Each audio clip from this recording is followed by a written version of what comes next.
आगे हम बात करेंगे तो राजधानी रांची में ऑटो और ई रिक्शा पर अब परमिट का डंडा चलने वाला है। दरअसल जिला परिवहन विभाग अब रांची में बिना परमिट वाले ऑटो की एंट्री पर बैन लगाने जा रहा है और विभाग के इस फरमान से ऑटो चालकों में आक्रोश भी नजर आ रहा है। दरअसल रांची में 15,000 से ज्यादा ऑटो है, लेकिन 3,000 ऑटो का ही परमिट है। इधर ऑटो चालक संघ ने अब बस 4 जून के बाद आंदोलन का ऐलान भी कर दिया है। देखिए रिपोर्ट।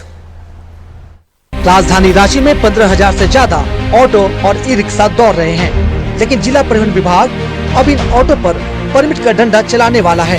शहर में ट्रैफिक व्यवस्था को दुरुस्त करने के लिए विभाग ने बिना परमिट वाले ऑटो के लिए शहर में नो एंट्री का फरमान जारी कर दिया है। डीटीओ ने तल्ख लहजे में कहा है कि बिना परमिट वाले ऑटो हर हाल में जब्त किए जाएंगे। व्यवस्था है उसको लेकर जो परमिट जिन ऑटो को है उन्हीं को चलाने का निर्देश है। जिनके पास परमिट नहीं है वो नगर निगम क्षेत्र को छोड़ के अपना चला सकते हैं। तो है अगर उन्होंने रेलवन नहीं कराया है, अगर इस तरह का कोई भी मामला आता है तो उसको जब्ती करने की भी कार्रवाई हम लोग कर रहे हैं। बहुत सारे ऑटो जब्त किए भी गए हैं। दूसरी तरफ ऑटो चालक संघ का कहना है कि रांची में धड़ल्ले से ऑटो की बिक्री हो रही है, लेकिन विभाग उन्हें परमिट मुहैया नहीं करा रहा, जिसका नतीजा है कि रांची में 15,000 से ज्यादा ऑटो हैं और परमिट सिर्फ 3,000 ऑटो का ही है। ऐसे में बाकी के ऑटो मालिकों और चालकों का शोषण होता है, बिचौलिया उनसे उगाही करते हैं। चल रहा है, जब वो पकड़ाता है 10 से 15,000 उनको फाइन देना होता है, और उससे पहले वो चला रहा है, छुप के चला रहा है या किसी दलाल के माध्यम से मंथली एक फिक्स कर दिया जाता है, जिस तरह से उन लोग गाड़ी चलाते हैं। तो इसमें भारी भरकम पैसा का वसूली होता है, बिचौलिए लोग के द्वारा ये सारा परिचालन हो रहा है जो बगैर परमिट के हैं, ये बिचौलिए के माध्यम से ही चल रहा है। ये जांच का विषय है, ये जांच का विषय है सर, और इसमें सब कुछ देखने को मिल जाएगा। जिला परिवहन विभाग के फरमान के बाद ऑटो चालक संघ ने बैठक की और 4 जून के बाद विभाग से ही दो हाथ करने का ऐलान कर दिया। कह दिया कि कितना जोर है देखेंगे, सरकार को परमिट देना ही होगा। प्रशासन कहता है कि रांची शहर में बिना परमिट वाले नहीं चलेंगे, तो हम लोग बताएंगे कि परमिट वाले और नॉन परमिट वाले कैसे चलेंगे। जो 5,000 परमिट का निर्णय जिला प्रशासन द्वारा लिया गया था, उसमें भी कमाने का योजना बना रहा, लेकिन इस 5,000 परमिट के खिलाफ में उग्र आंदोलन करके भी हम लोग परमिट लेने का काम करेंगे, अवैध वसूली बंद कराने का काम करेंगे, चौक चौराहा जाम से मुक्त बनाने का काम करेंगे। ये महासंघ के दायित्व होगी, लेकिन नया सरकार बनने के बाद 4 जनवरी।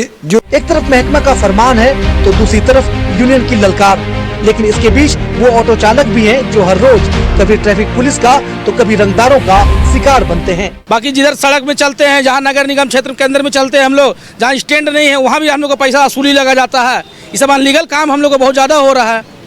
हम लोग को पास शोषण किया जाता है टेम्पो वाले के साथ में, हम लोग के साथ में। हाँ, नीचे से ऊपर तक में हम लोग कोई बात सुना नहीं जाता है। अल्लाह का देन है कि रात और दिन हम लोग एक कर करके हम लोग मतलब किसी तरह गुजर बसर कर रहे हैं। अब बताइए कि हम लोग 11 बजे से आकर के खड़ा है, अभी तक बोनी बट्टा नहीं की है, इस हालत में किस तरह से चलेगा। गरीब तबके के लोग, मजदूर किस्म के लोग ये चाहते हैं कि किसी तरह से मेहनत मुशक्क़त कर गाड़ियां निकाल तो लेते हैं, ऑटो तो निकाल लेते हैं, लेकिन बिना परमिट के अगर गाड़ियां नहीं चले तो फिर आखिर में इनका घर परिवार कैसे चले, भरण पोषण कैसे हो और ये अपने जीवन को आगे कैसे बढ़ाएं। अब यहाँ पर बात होती है कि परमिट अगर नहीं बन रहा है तो गाड़ियों का रजिस्ट्रेशन कैसे हो रहा है। ऐसे में गाड़ियों की जो खरीद बिक्री हो रही है उस पर भी कहीं ना कहीं लोगों का कहना है कि रोक लगनी चाहिए। कंपनी तो गाड़ियाँ बेच देती है, परमिट के नाम पर कहीं ना कहीं हमारे साथ शोषण होता है, इस पर भी रोक लगाने की जरूरत है। विभाग के सामने शहर को जाम से निजात दिलाने की चुनौती है, ट्रैफिक व्यवस्था को बेहतर बनाने की चुनौती है, शहर को खूबसूरत बनाने और दिखाने की चुनौती है। वहीं दूसरी तरफ ऑटो चालक हैं जिनके सामने रोजी रोटी की चुनौती है, बच्चों की पढ़ाई और बुजुर्गों की दवाई की चुनौती है। इसलिए बातचीत होनी चाहिए, बीच का रास्ता निकलना चाहिए, जिससे शहर भी सुंदर दिखे और रोजी रोटी पर भी आफत न आए, क्योंकि ऑटो चालक भी इसी शहर के हैं, ये शहर भी उनका है।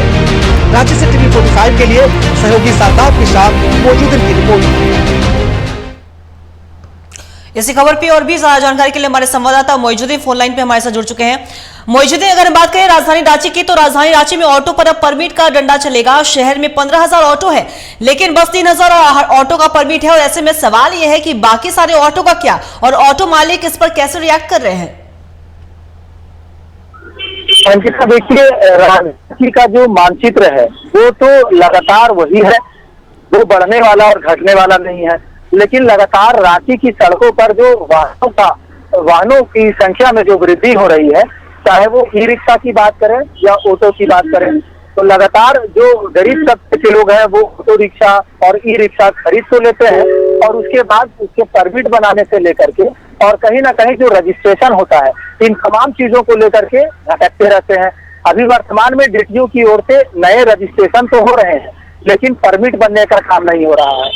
तो इसी को लेकर के कहीं ना कहीं रांची यातायात प्रशासन ने रांची की सड़कों पर बिना परमिट के चलने वाले ऑटो को फिलहाल बंद करने, या कह सकते हैं कि इसे नहीं संचालित करने के फरमान जारी किए हैं। और इस फरमान के बाद जो हुआ है यहाँ, यानी कि ऑटो चालक संघ के बैनर तले संयुक्त रूप से बैठक की गई, और इस बैठक में ये निर्णय लिया गया कि अगर परमिट हमें नहीं मिलता है तो आगे रजिस्ट्रेशन भी नए वाहनों का नहीं होना चाहिए।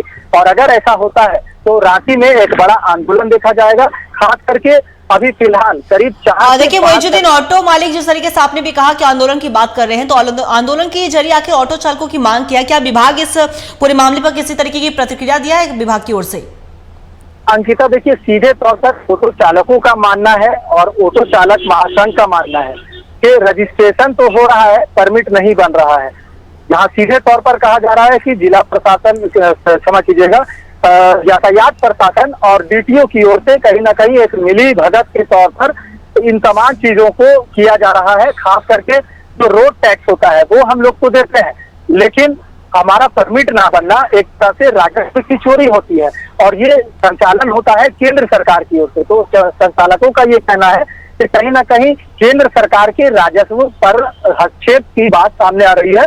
और ये हो सकता है क्योंकि जब हर जगह से जब ये रोड टैक्स दे रहे हैं, तमाम टैक्स दे रहे हैं, रजिस्ट्रेशन का कर रहे हैं, यहाँ तक कि जब ऑटो खरीदते हैं उस समय सारा रोड टैक्स इनसे ले लिया जाता है। टैक्स के नाम पर जो भी खर्च होते हैं वो ले लिए जाते हैं, लेकिन परमिट के नाम पर जब ये सड़क पर निकलते हैं तो प्रशासन की ओर से बार बार इन्हें रोका जाता है। खास करके परमिट के नाम पर इनसे वसूली की जाती है।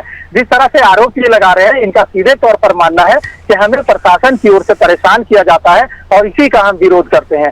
फिलहाल चालक जो है वो पूरे रोष में है, गुस्से में है, और इनका सीधे तौर पर ये कहना है कि अगर परमिट नहीं बना, हमारा परमिट नहीं मिला, तो फिर हम किसी भी तरह से गाड़ी चलाएंगे और कौन हमें रोक सकता है वो रोक ले। जी मोइजुद्दीन, आपका बहुत बहुत शुक्रिया तमाम जानकारी के लिए। तो बता दें आपको कि रांची में ऑटो पर परमिट का डंडा चलेगा। दरअसल शहर में 15,000 ऑटो है और बस 3,000 ऑटो का परमिट है, और ऐसे में ऑटो मालिक इस पर आंदोलन की बात भी कर रहे हैं। तो देखने वाली बात होगी कि विभाग की ओर से इस पूरे मसले पर क्या कुछ प्रतिक्रिया सामने आती है।